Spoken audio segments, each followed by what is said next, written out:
Por ti todo lo puedo, todo es posible y la fuerza tú me das. Nada es imposible, por ti los ojos se abren, cadenas son rotas y yo viviré por fe. Nada es imposible.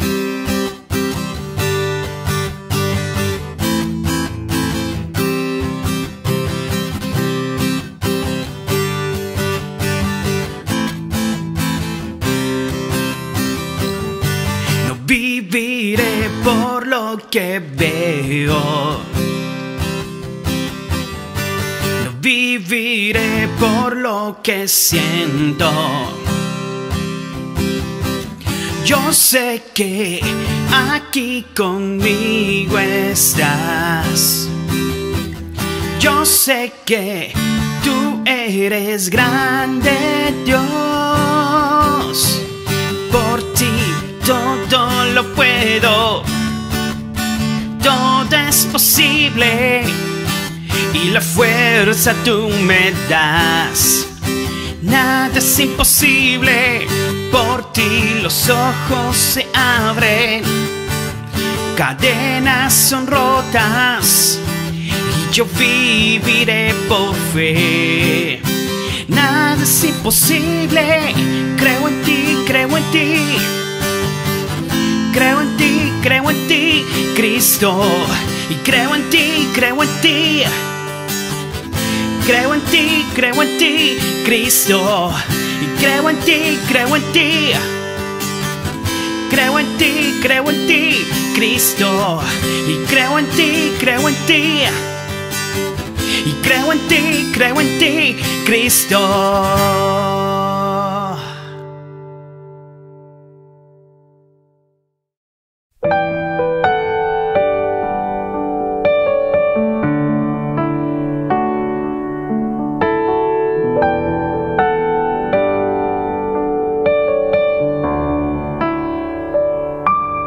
Puedo sentir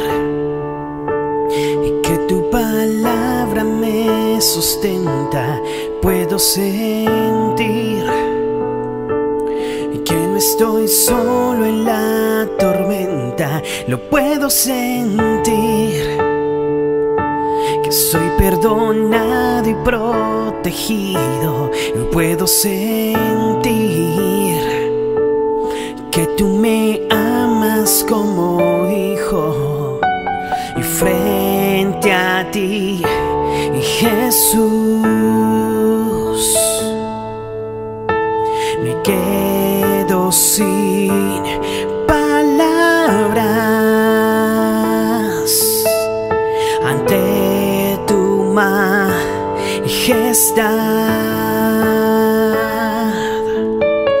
Me entrego a tu gracia, a ti sea la gloria, a ti sea el imperio, a ti sea la honra por los siglos de los siglos.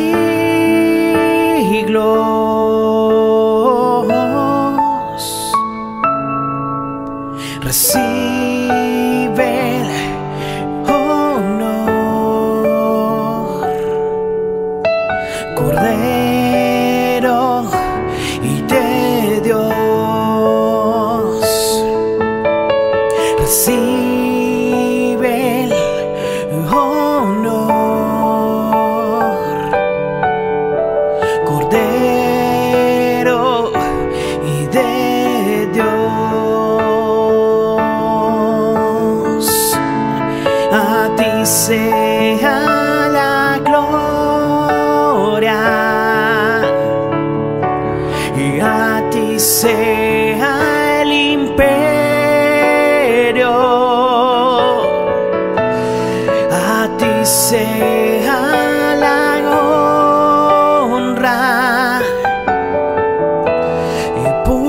siglos de los siglos. A ti sea la gloria, a ti sea el imperio, a ti sea la honra por los siglos de los siglos.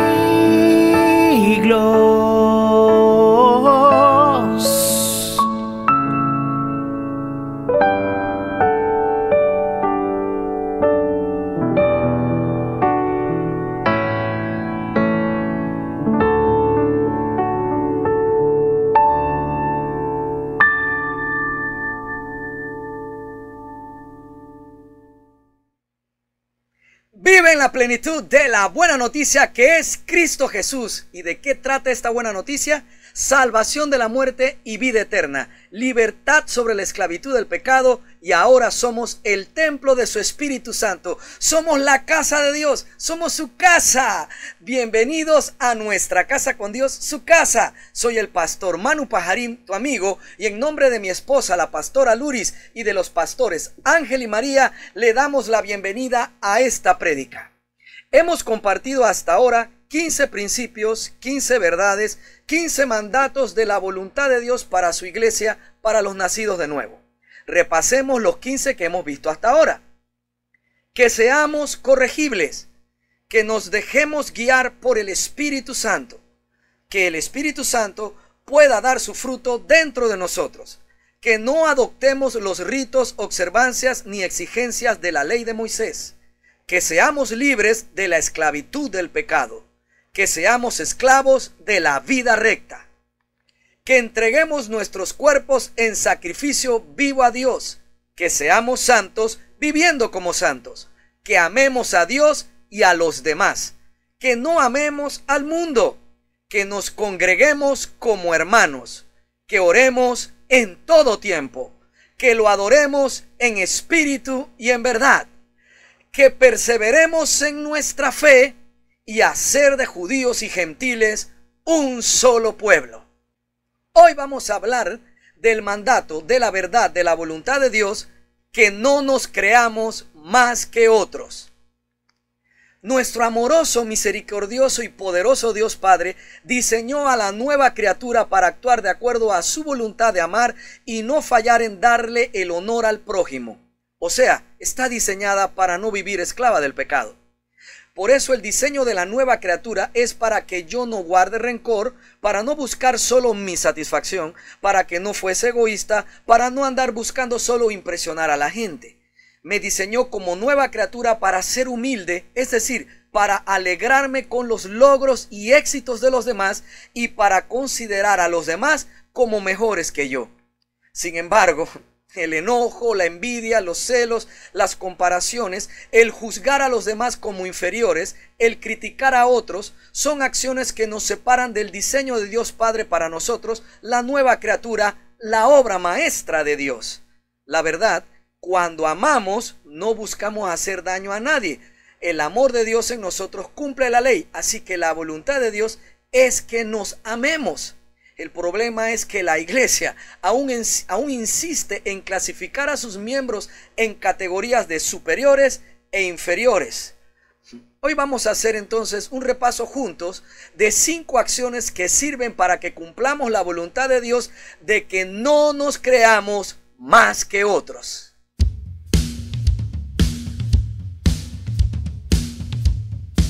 Vive en la plenitud de la buena noticia.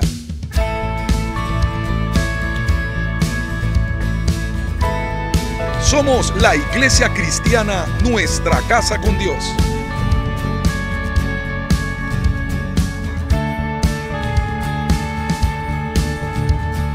Compartimos el mensaje de la palabra de Dios en la voz del pastor Manuel Pajarín Vergara.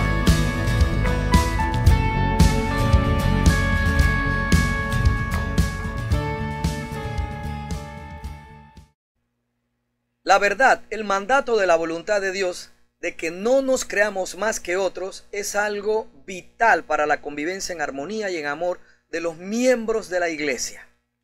En estos tiempos modernos, nuestras iglesias se enfrentan el viejo problema de las comparaciones entre congregaciones. ¿Qué pastor es mejor? ¿Qué iglesia es mejor o más grande? ¿Qué grupo de alabanza es mejor? Y cosas por el estilo. Al igual que en la época de la iglesia primitiva o de los orígenes del cristianismo, la iglesia moderna se debate entre quienes tienen la verdad, quienes son legalistas, quienes son sectas o quienes tienen la verdadera libertad de la gracia de Cristo. Estas cosas nos separan, nos dividen como si fuésemos opuestos e incluso enemigos entre congregaciones. Las personas que no conocen a Cristo nos ven como un grupo de inadaptados, siempre en desacuerdo, que ni siquiera nos podemos soportar por las diferencias de opiniones, de doctrinas o de cómo vivir el Evangelio. Pero ese no fue el diseño del Señor para la iglesia de Cristo.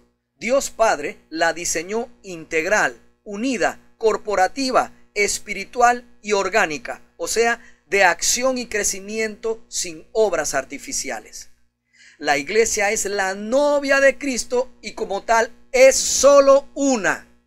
En esta unicidad e integridad se ama, se respeta, se autoanima, se cuida y se acepta en sus diferencias como parte de una multiforme manera de cooperar consigo misma, de edificarse y nutrirse.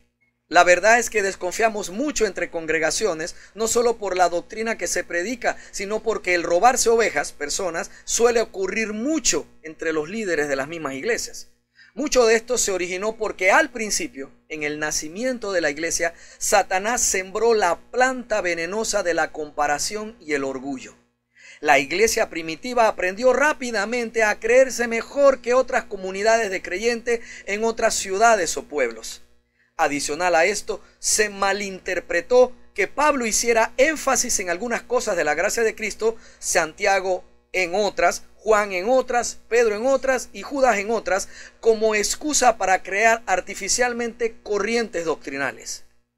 Aunque los escritores de las epístolas de la Biblia estaban escribiendo y explicando las mismas cosas inspirados por el mismo Espíritu Santo, los seguidores de cada uno de esos apóstoles construyó su doctrina en los énfasis de sus maestros en vez de hacerlo en Cristo. Esto hizo que algunos se sintieran mejores o superiores que otros porque no comían comida dedicada a los ídolos, otros porque guardaban fechas y días de tradiciones judías, y otros se sentían superiores porque comían y bebían cualquier cosa sin sentirse condenados. Incluso algunos seguían a los que mejor predicaban sin que importara tanto lo que predicaban. Estas cosas dieron origen a los grupitos. Y todos sabemos que los grupitos ocasionan celos y competencias y comparaciones sobre qué grupo es mejor y cuál es peor. Empezaron los hermanos a traer el comportamiento mundano de compararse y de buscar ser mejores que otros creyentes. Por eso el apóstol Pablo, un verdadero atalaya de parte de Dios, escribió a varias congregaciones en distintas ciudades que la voluntad de Dios era que se amaran unos a otros y que no se creyeran mejores que otros por ningún motivo. Creerse mejor o superior a otro hermano le desagrada a Dios. El problema es que los miembros de la iglesia contemporánea aún insisten en clasificar a sus miembros en categorías de superiores o inferiores. Categoría de nosotros sí tenemos la verdad y los demás están fuera de orden. Vamos hoy a repasar juntos 5 acciones que sirven para que cumplamos la voluntad de Dios de que no nos creamos más que otros. Primero, todos somos una parte importante de un mismo cuerpo, cada uno hecho para encajar y ejercer una labor que permite la funcionalidad operativa del cuerpo de Cristo aquí en la tierra. Podemos leer en la carta a los Efesios, en el capítulo 4, desde el verso 1, lo siguiente. Por lo tanto, yo, prisionero por servir al Señor, les suplico que lleven una vida digna del llamado que han recibido de Dios, porque en verdad han sido llamados. Sean siempre humildes y amables, sean pacientes unos con otros y tolérense las faltas por amor. Hagamos una pausa, veamos aquí que Pablo nos está diciendo que realmente todos ejercemos una labor porque todos hemos sido en verdad llamados a servirle. Y aquí en el verso 2 nos dice cuáles las reglas de conducta entre nosotros para trabajar, para estar juntos en armonía. Verso 2, sean siempre humildes y amables, sean pacientes unos con otros y tolérense las faltas por amor. Hagan todo lo posible por mantenerse unidos en el Espíritu y enlazados mediante la paz. Pues hay un solo cuerpo y un solo Espíritu, tal como ustedes fueron llamados a una misma esperanza gloriosa para el futuro. Y el apóstol nos va explicando, nos va revelando que nosotros juntos somos un cuerpo, somos un solo cuerpo en un solo espíritu, el Espíritu de Dios. ¿Y el cuerpo cuál es? El cuerpo de Cristo. Vamos al verso 5. Hay un solo Señor, una sola fe, un solo bautismo, un solo Dios y Padre de todos, quien está sobre todos, en todos y vive por medio de todos. Y aquí hago otra pausa, por eso es que en nuestra casa con Dios enseñamos que Dios está ahora por medio de la redención de Cristo Jesús. El Señor ahora está sobre todos y está en todos porque vive por medio de todos. ¿Vale? Entonces leemos otra vez el verso 6. Un solo Dios y Padre de todos, quien está sobre todos, en todos y vive por medio de todos. No obstante, Él nos ha dado a cada uno de nosotros un don especial mediante la generosidad de Cristo. O sea que es Cristo quien nos ha dado este don, nos ha dado esta gracia para servirlo a Él, servir al cuerpo de Cristo. Verso 8. Por eso las Escrituras dicen, cuando ascendió a las alturas, se llevó a una multitud de cautivos y dio dones a su pueblo. O sea que el salmista estaba hablando que fue Cristo el que ascendió a las alturas y se llevó a una multitud de cautivos y dio dones a su pueblo. Así es. Efesios 4, verso 11. Ahora bien, Cristo dio los siguientes dones a la iglesia: los apóstoles, los profetas, los evangelistas y los pastores y maestros. Es importante reconocer que los dones, apóstoles, profetas, evangelistas y pastores y maestros fueron dados por Cristo como un trabajo para la funcionalidad operativa y lograr su propósito, el de Cristo, de ayudar al crecimiento y fortalecimiento de su iglesia, que es su cuerpo aquí en la tierra. Antes, el pueblo de Israel era solo eso, su pueblo. Ahora, en vista que Dios puede habitar en el interior de cada creyente, gracias al triunfo de Cristo sobre el pecado y la muerte, la iglesia no solo es su pueblo, sino que también ahora es el cuerpo de Cristo en esta tierra. ¡Wow! Así es que ahora somos su pueblo y somos su cuerpo. Eso no había ocurrido antes y esto ocurre exclusivamente para la iglesia. Y los dones dados a la iglesia, apóstoles, profetas, evangelistas y pastores y maestros, son para trabajar por el crecimiento del cuerpo de Cristo. No fueron dados para que te aplaudan a ti, no fueron dados para tu gloria o mi gloria personal, para que nos den la mejor presa en la comida cuando haya actividades en los domingos, para que nos den la mejor silla o para que nos veneren o nos traten así como que nos cargan en el aire. No, hermano, para que nos contraten en eventos internacionales, para que nos vean como mejores o especiales o nosotros nos sintamos como señores sobre los hermanos en la iglesia. No.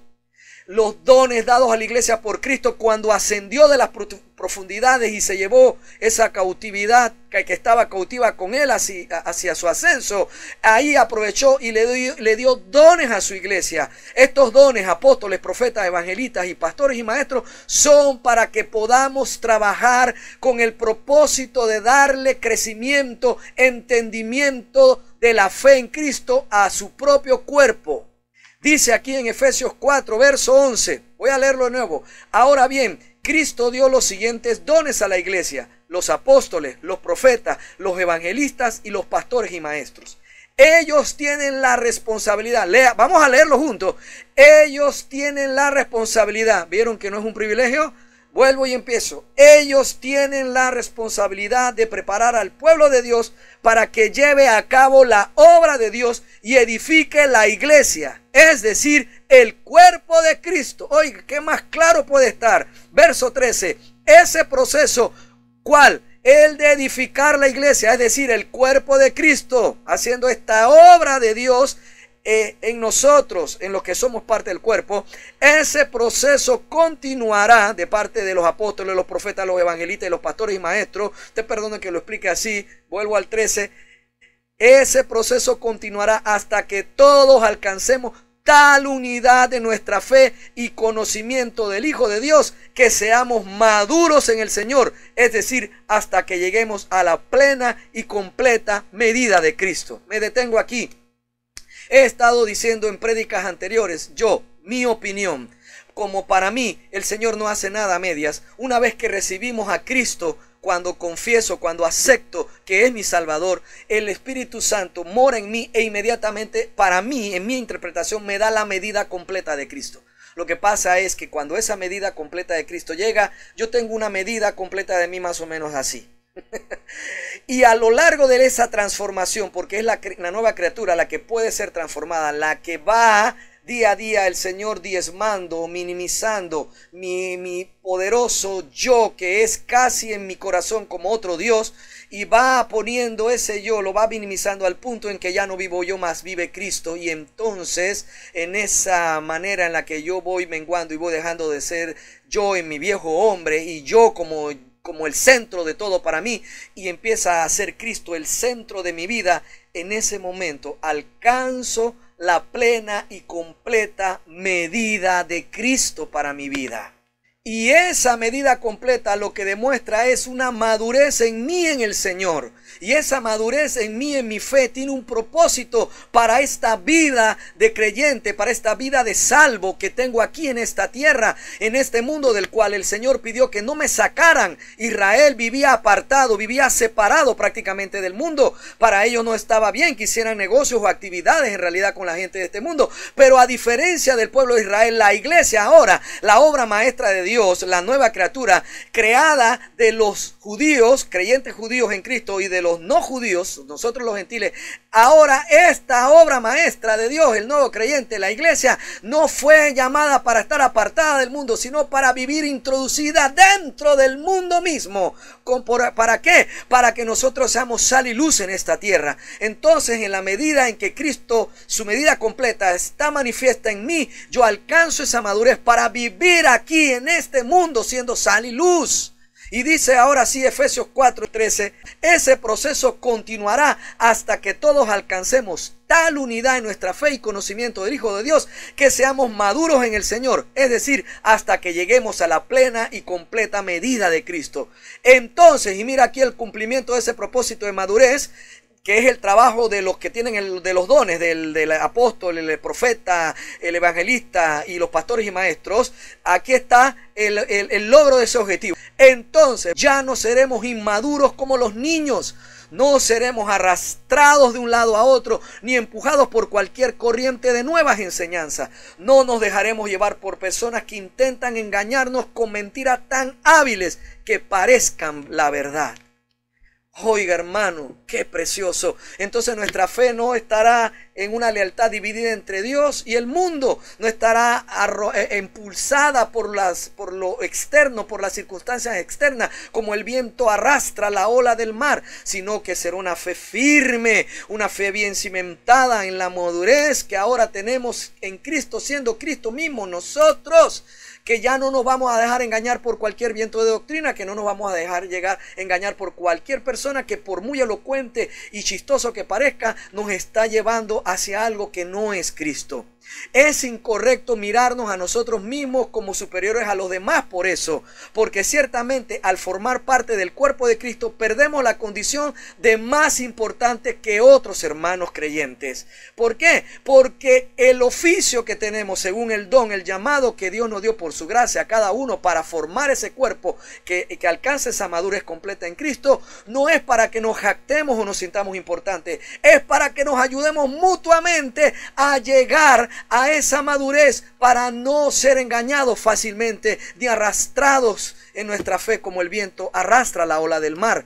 Si te desempeñas en uno de estos cuerpos, mi querido hermano, en uno de estos dones dados por Cristo para fortalecimiento de su iglesia, esa es una hermosa e irrefutable responsabilidad que no te hace más importante que otro hermano que labora en otro oficio o llamado.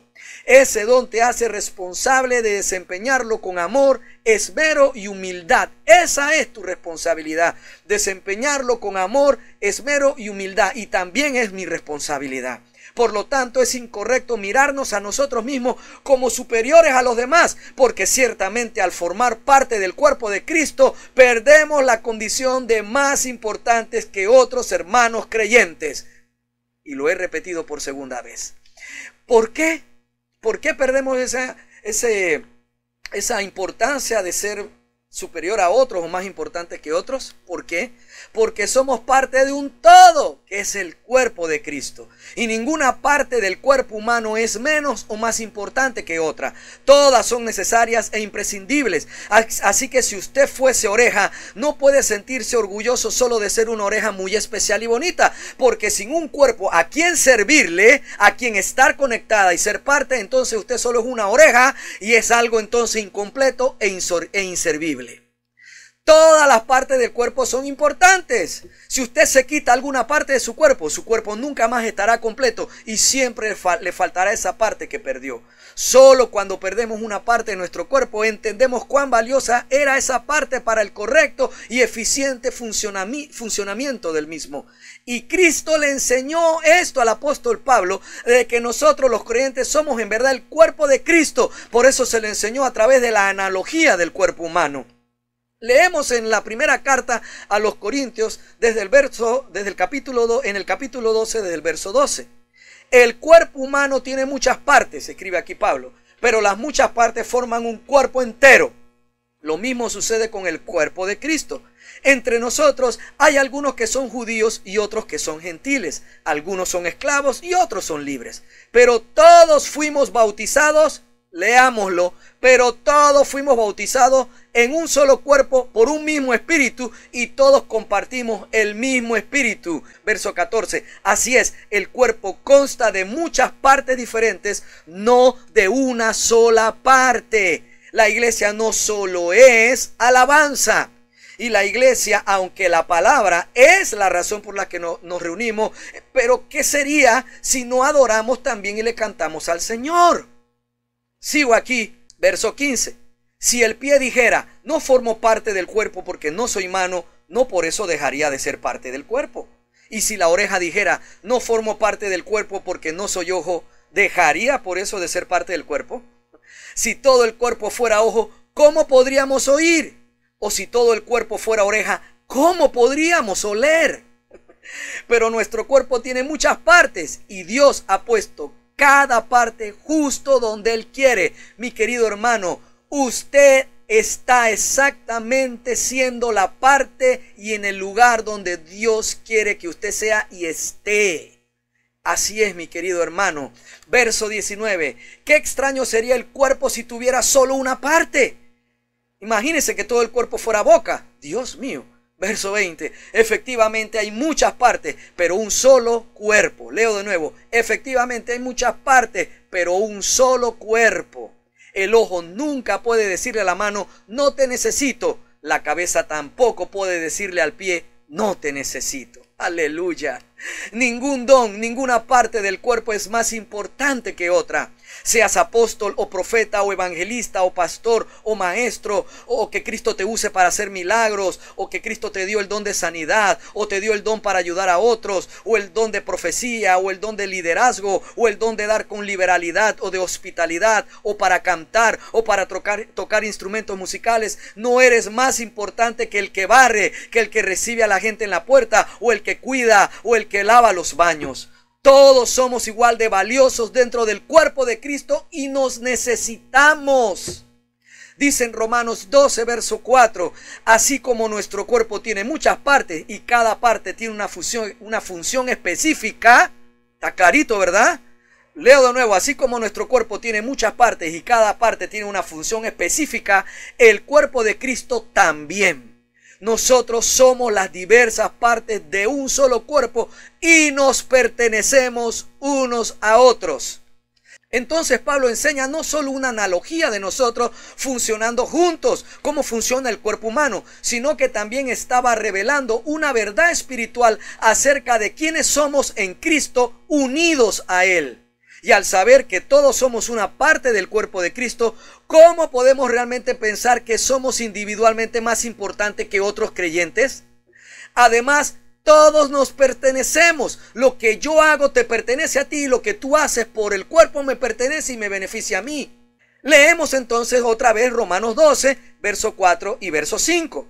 Así como nuestro cuerpo tiene muchas partes y cada parte tiene una función específica, el cuerpo de Cristo también. Nosotros somos las diversas partes de un solo cuerpo y nos pertenecemos unos a otros. Somos las diversas partes de un solo cuerpo y nos pertenecemos unos a otros.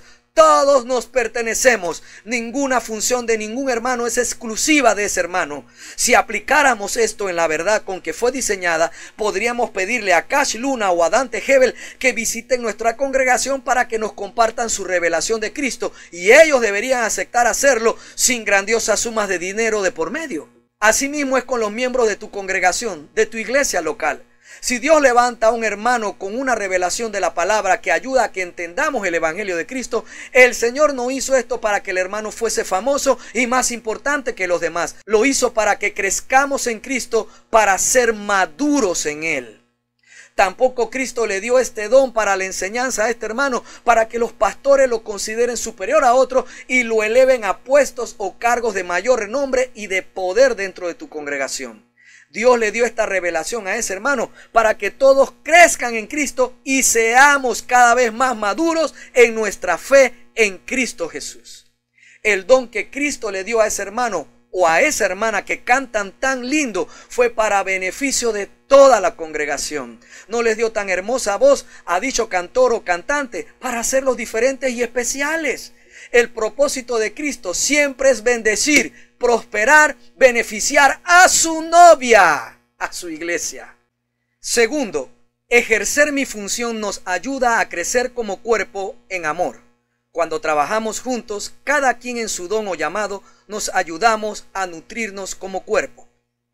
Así es, mis queridos hermanos. Estuvimos leyendo en el verso 13 y 14 de Efesios 4 que este trabajo del don, de los dones dados por Cristo a la iglesia, apóstoles, profetas, evangelistas, pastores y maestros, continuará hasta que todos alcancemos una unidad en la fe, hasta que lleguemos al pleno conocimiento del Hijo de Dios, y entonces seremos maduros en el Señor. Y eso esa madurez nos ayudará a no ser arrastrados de un lado a otro, ni impulsados por cualquier corriente de nueva enseñanza, ni nos dejaremos engañar por personas que estén hablando algo parecido a la verdad, pero que no sea verdad. Entonces, ese es el rol de ellos. Entonces vamos aquí, que cuando yo ejerzo mi rol, mi llamado, ayudo a la iglesia a crecer en amor. Así que hoy del verso 14 vamos a seguir entonces de Efesios 4, en el verso 14 vamos a pasar al verso 15, ¿okay? Y ya saben qué decía en los versos 13 y 14 que lo acabo de decir. Verso 15 y 16. En cambio, una vez que ya alcance esa madurez, esa medida completa de Cristo, en cambio, hablaremos la verdad con amor y así creceremos en todo sentido hasta parecernos más y más a Cristo, quien es la cabeza de su cuerpo, que es la iglesia. Él, Cristo, hace que todo el cuerpo encaje perfectamente y cada parte, al cumplir con su función específica, ayuda a que las demás se desarrollen, y entonces todo el cuerpo crece y está sano y lleno de amor. Mi querido hermano, si alguien te ha ofendido en alguna iglesia y te has ido, y vas de vez en cuando a una iglesia y te estás congregando, bueno, ahora por la pandemia todos lo hacemos así, pero te estabas congregando vía web, no hagas eso permanentemente, no lo hagas. En el momento en que puedas volver, que ya se va a dar la apertura, hermano, congrégate. Porque cuando tú y yo estamos en el cuerpo de Cristo tiene la particularidad, igual que el cuerpo humano, de sanarse a sí mismo. Obviamente el cuerpo humano no puede sanarse de un cáncer, pero el cuerpo de Cristo sí puede sanar cosas espiritualmente tan dañinas como un cáncer. ¿Me sigue el simbolismo? Como una diabetes. Así es que Cristo, que es el que hace, dice aquí en el verso 16, el que hace que todo el cuerpo encaje perfectamente, hará que tú vuelvas a encajar, porque no vas a encajar porque te traten bien esos hermanos, no, te va a encajar, te va a unir por las coyunturas Cristo mismo. no lo puede hacer si estás afuera. Y cuando usted y yo estamos en el cuerpo y no nos salimos del cuerpo, Cristo mismo es el que hace que encajemos a pesar de las diferencias y de las peleitas o contiendas o diferencias que a veces tenemos con otros hermanos. Pero mientras permanezcamos en fe en Cristo, uniéndonos en congregación con el resto de los miembros de su cuerpo, Él hará que encajemos perfectamente. Y cada parte, vuelvo al 16, y cada parte al cumplir con su función específica, con eso que Dios te llamó a hacer, que te mandó a hacer, que tú piensas que no es importante, sí lo es, porque cuando cada parte al cumplir con su función específica, y aquí agrego yo, trabaja haciendo esa labor, entonces vuelvo al verso, ayuda a que los demás se desarrollen. Leo de nuevo, cuando yo, esa parte, al cumplir con su función específica, ayuda a que los demás se desarrollen. Y entonces todo el cuerpo crece y está sano y lleno de amor. Cuando hacemos esa labor que Dios nos mandó a hacer, entonces encajamos. ¿Cómo me puedo sentir más importante que otro porque soy el pastor? O porque el otro canta bonito, o porque el otro hermano profetiza palabras que se cumplen de parte de Dios. No, hermano.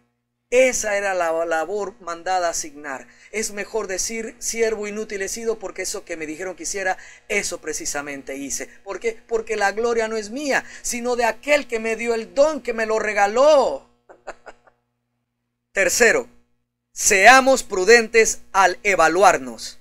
Que el objetivo de evaluarnos sea para conocernos mejor como hijos de Dios, no para determinar que somos mejores que otros.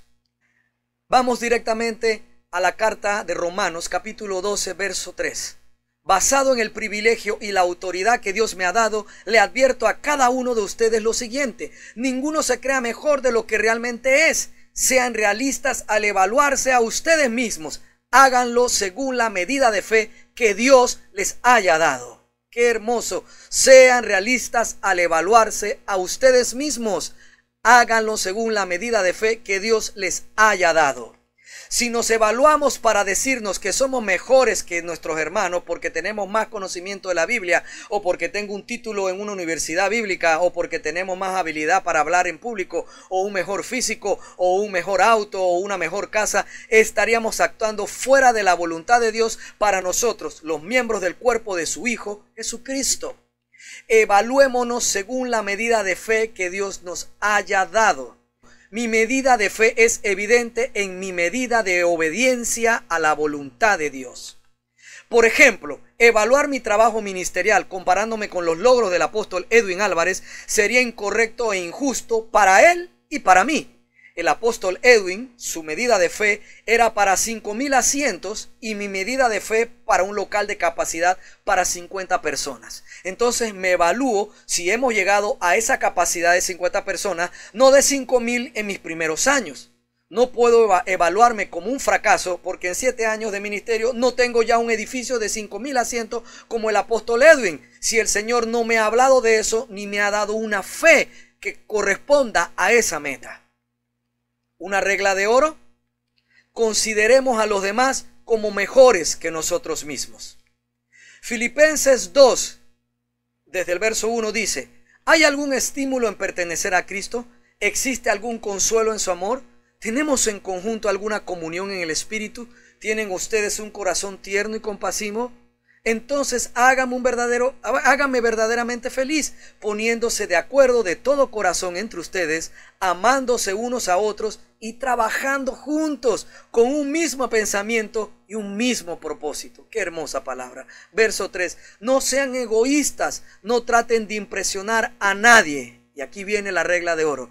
Sean humildes, es decir, considerando a los demás como mejores que ustedes. Si nos comparamos para criticar, para subestimar, para minimizar el trabajo o la fe de otros pastores que tienen una congregación con mayor cantidad de personas que nosotros, con edificios más grandes o más modernos o más lujosos que el que nosotros tenemos como pastores, estamos actuando fuera de la voluntad de Dios, que nos pide que miremos a los demás como mejores que nosotros. Que nos gocemos con el que se goza por su éxito, que nos alegremos con el que se alegra. O sea, que seamos empáticos, no envidiosos ni conflictivos.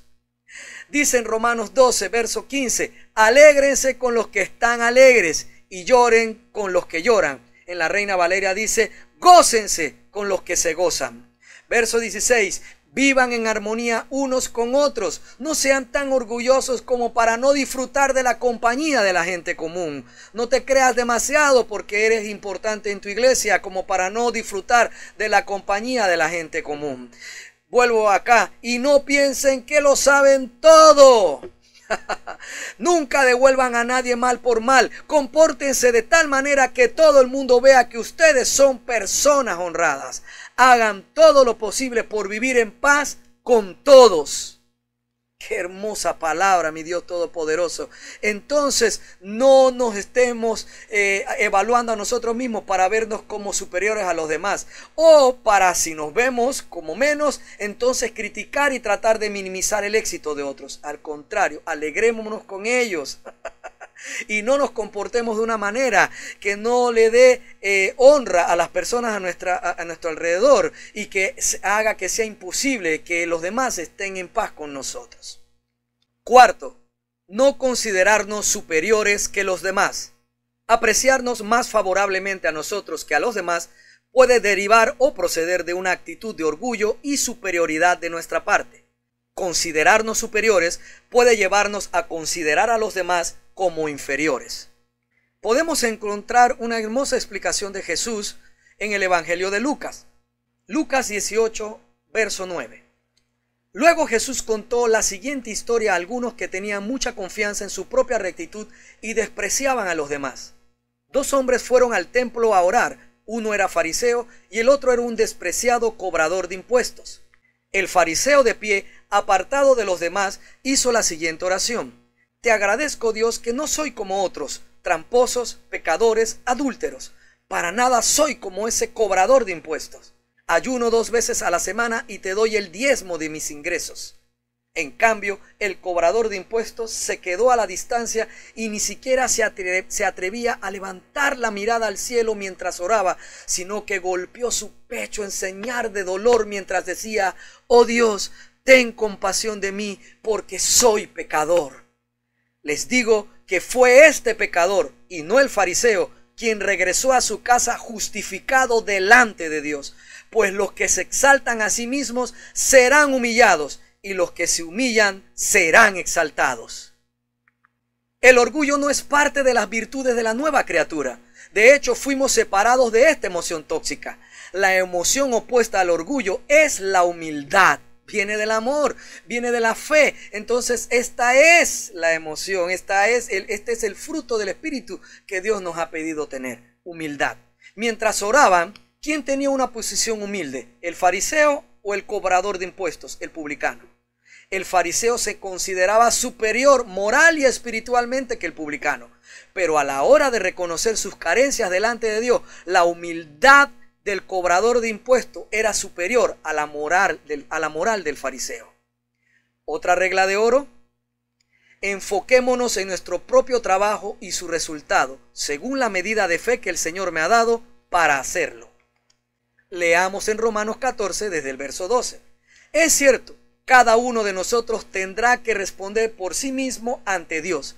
Así que dejemos de juzgarnos unos a otros. Por el contrario, propónganse vivir de tal manera que no causen tropiezo ni caída a otro creyente. También leemos en Gálatas capítulo 6 desde el verso 4. Presta mucha atención a tu propio trabajo, porque entonces obtendrás la satisfacción de haber hecho bien tu labor y no tendrás que compararte con nadie, pues cada uno es responsable de su propia conducta. Cada uno de nosotros es responsable de nuestra propia conducta. Entonces, ¿para qué considerarnos superiores que los demás? Debo estar enfocado mejor en mi propio trabajo. Porque si yo me veo a mí más favorablemente que a otros, vaya, lo que estoy hablando entonces es de algo que procede de una actitud de orgullo y superioridad que no he entregado al Señor para ser transformada. Además, verme superior a otros hace que entonces yo termine considerando a los demás como inferiores a mí. Y el deseo del Señor es de que yo me evalúe a mí en mi propio trabajo y me juzgue a mí según la labor que yo hago. y que no esté viendo a los demás para juzgar su trabajo, para ver si fueron mejores o inferiores que yo, sino que yo debo estar en realidad enfocado en mi propia labor para no estar comparándome con nadie. Eso es el llamado de Dios, de que yo sea responsable es de mi propia conducta.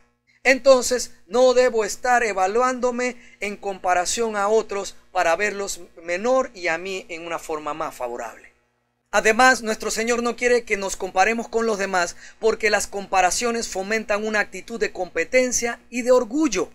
En 1 Corintios capítulo 4 leemos lo siguiente, verso 7. Pues, ¿qué derecho tienen a juzgar así? ¿Qué tienen que Dios no les haya dado? Y si todo lo que tienen proviene de Dios, ¿por qué se jactan como si no fuera un regalo?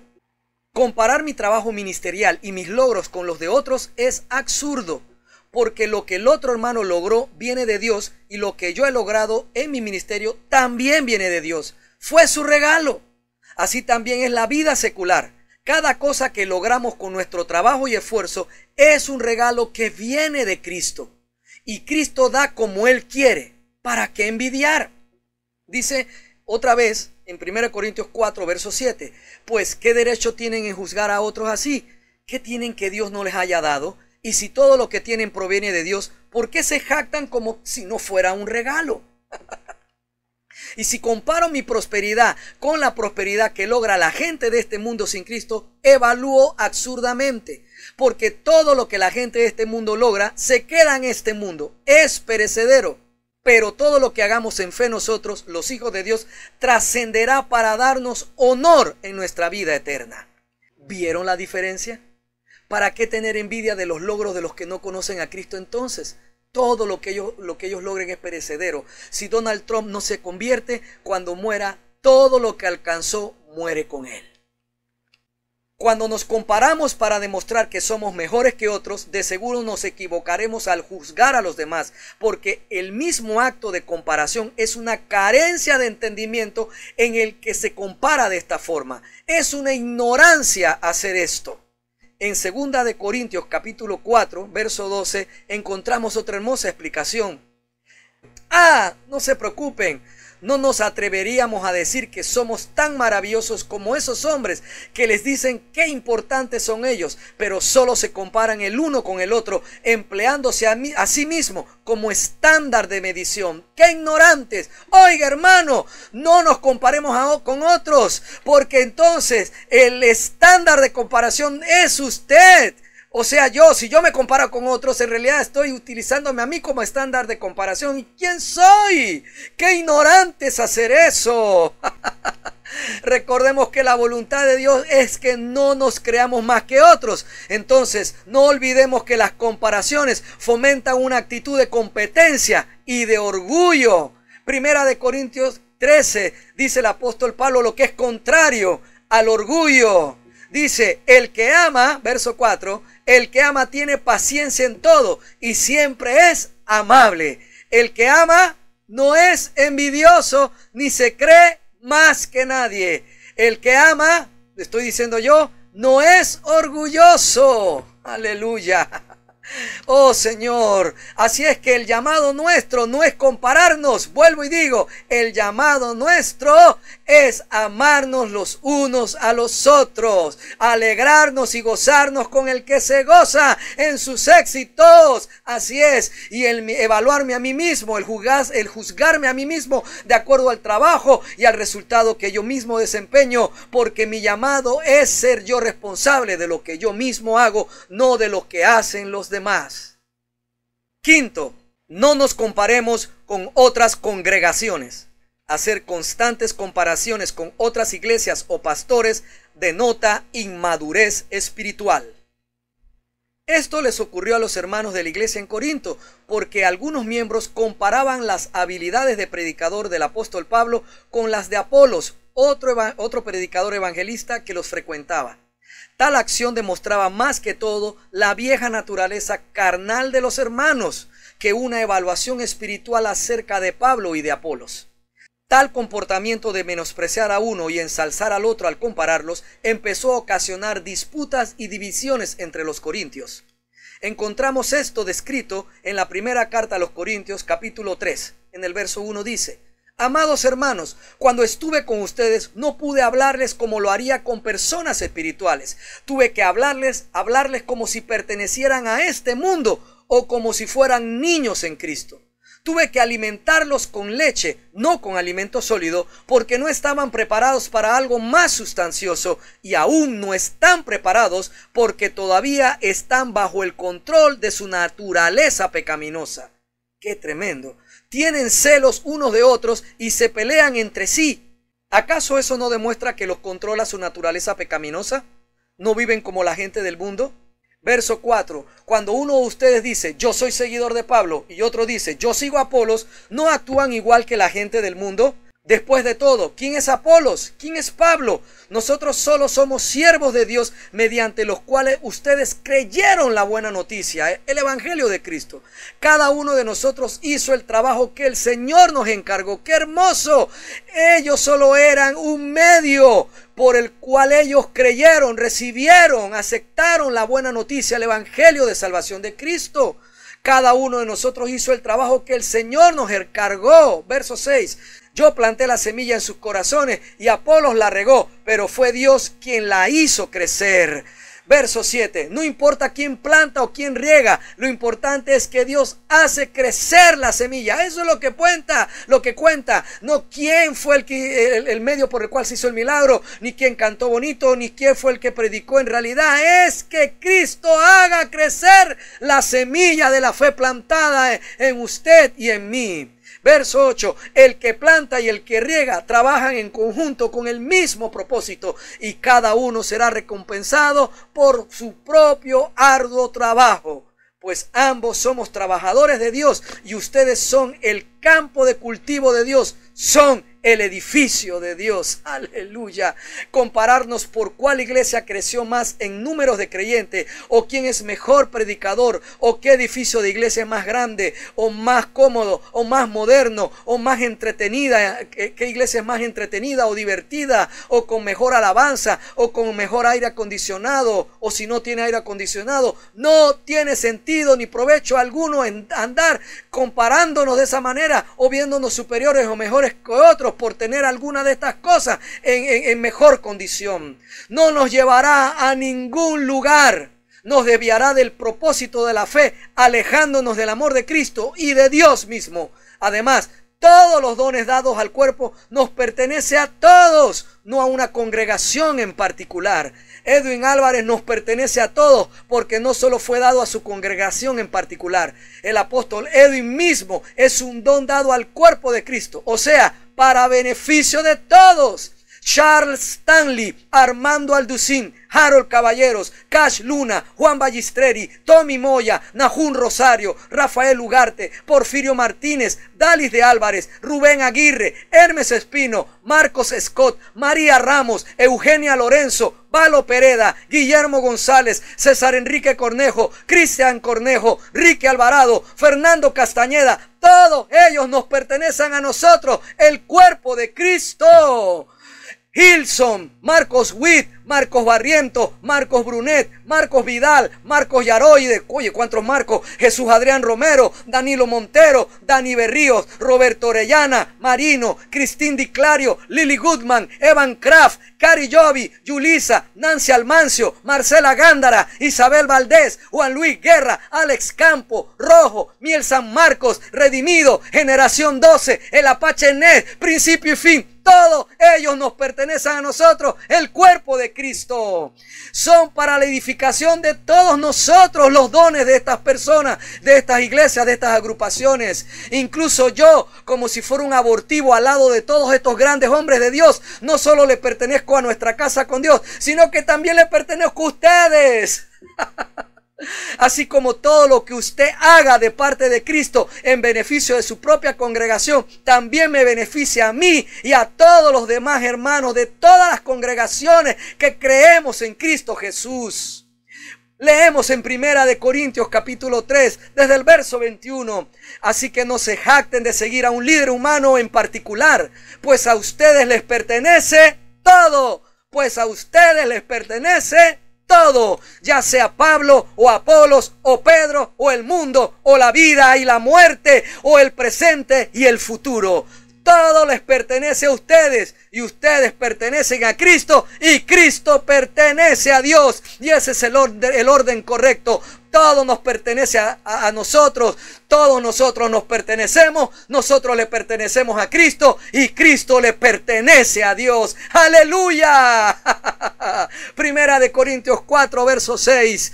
Amados hermanos, puse el caso de Apolos y el mío propio como ilustración de lo que les vengo diciendo. Si prestan atención a lo que les cité de las Escrituras, no estarán orgullosos de uno de sus líderes a costa de otro. Pues, ¿qué derecho tienen a juzgar así? ¿Qué tienen que Dios no les haya dado? Y si todo lo que tienen proviene de Dios, ¿por qué se jactan como si no fuera un regalo? ¿Para qué jactarnos de lo bien que predica nuestro pastor como si ese talento no fuera un regalo de Dios?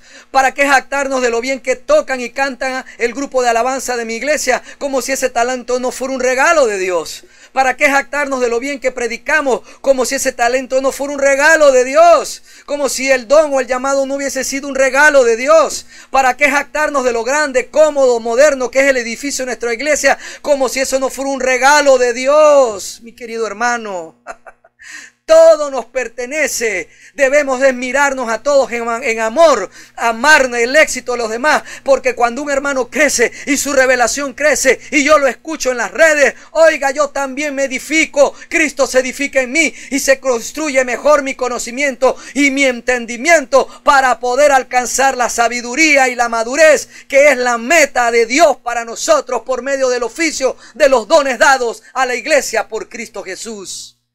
Oh, mi querido hermano, la voluntad del Señor es que no nos creamos más que otros.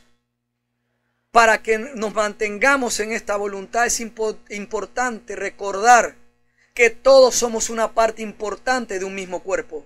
Que ejercer mi función nos ayuda a crecer como cuerpo en amor. Que seamos prudentes entonces al evaluarnos.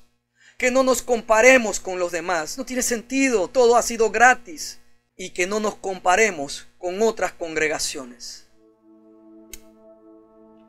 Porque ellos son nuestros hermanos en Cristo. Por favor, no sigamos con lo que viene desde la época de Pablo, Apolos, Pedro, Juan, Judas, Santiago, donde se han hecho doctrinas enfocadas en los énfasis que por razones de sabiduría cada uno de estos hermanos hizo en el principio de la iglesia. No edifiquemos más en los énfasis, edifiquemos en Cristo. Si tal congregación tiene obras de Dios, de Cristo, y uno ve que las tiene y lo hacen, y Cristo es su Señor, pero ellos no creen en pedir el diezmo, no los censures, no digas ya no sirven, eso es del diablo. Perdone que le diga esto así, eso es un proceder de Satanás.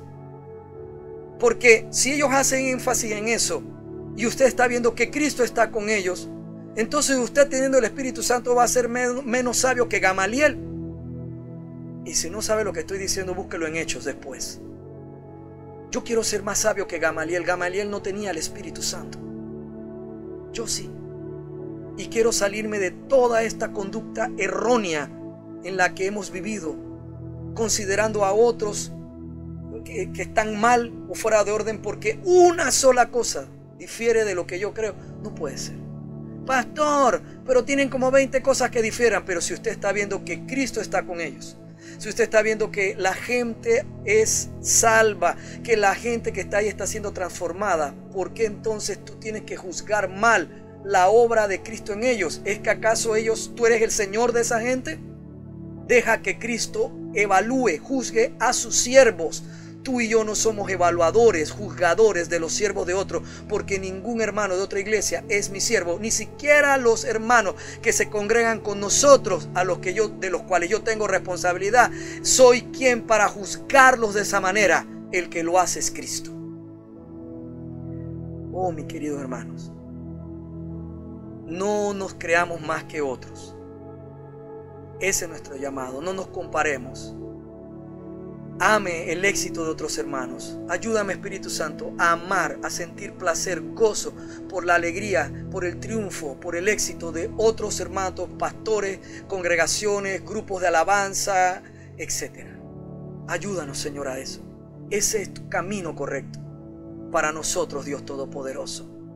Oh Dios Todopoderoso, yo te pido, Espíritu Santo, que nos ayudes y nos afirmes en esta verdad de que te veamos a ti primeramente, antes de evaluar y juzgar a los demás, para criticarlos, minimizarlos y hacerlos ver que son menores que nosotros, poniéndonos a nosotros como estándar de medición para decir que nosotros somos mejores, a pesar de que el otro tiene más éxito en cosas visibles, incluso en que sus obras son tan visibles y las mías son menores. Entonces, para sentirme mejor los tengo que criticar, minimizándolos y diciendo hablando de sus errores nada más, para sentirme mejor yo de que yo sí soy bien, yo sí estoy bien. No seré una iglesia grandota, pero sí tengo la buena palabra, sí tengo la sana doctrina. Padre, líbranos de eso, Señor, en el nombre de Jesús. Saca esa raíz de amargura de nuestro interior.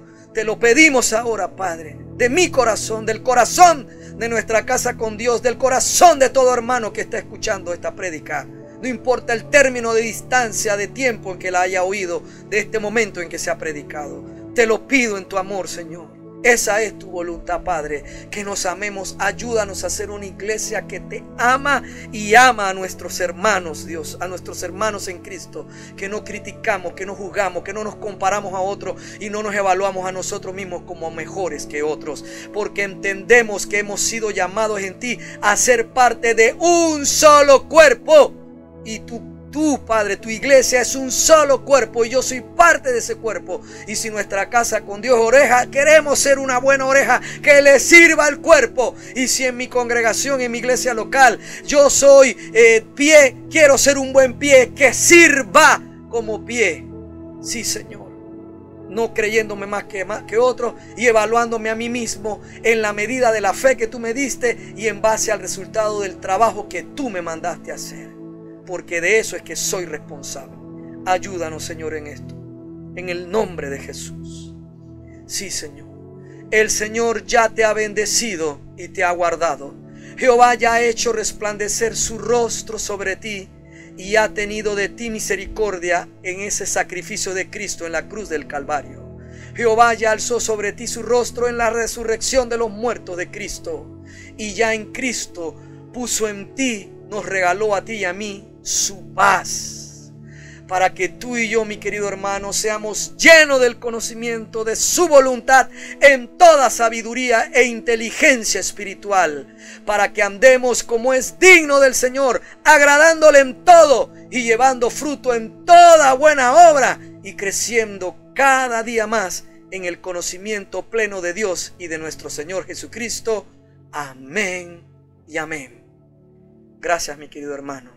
Gracias por empezar desde hoy conmigo a no compararnos y a creernos más que otros ni que otras congregaciones. Esta es nuestra casa con Dios, su casa, y yo soy el pastor Manu Pajarín, tu amigo. Nos vemos en la siguiente prédica.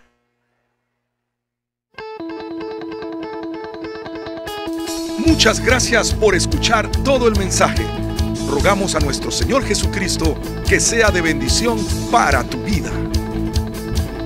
Recuerda, lee tu Biblia y congrégate en una iglesia cristiana que predique que Jesucristo es el Señor y que también enseñe la libertad del nuevo pacto de la gracia de Dios por medio de la muerte y resurrección de nuestro Señor Jesucristo. La iglesia cristiana Nuestra Casa con Dios está ubicada en Panamá Oeste, Arraiján, Vista Alegre, vía Panamericana, en la Plaza Víctor, local número 12, frente a Cochés. Te damos gloria, todopoderoso eres tú, Señor. Te proclamamos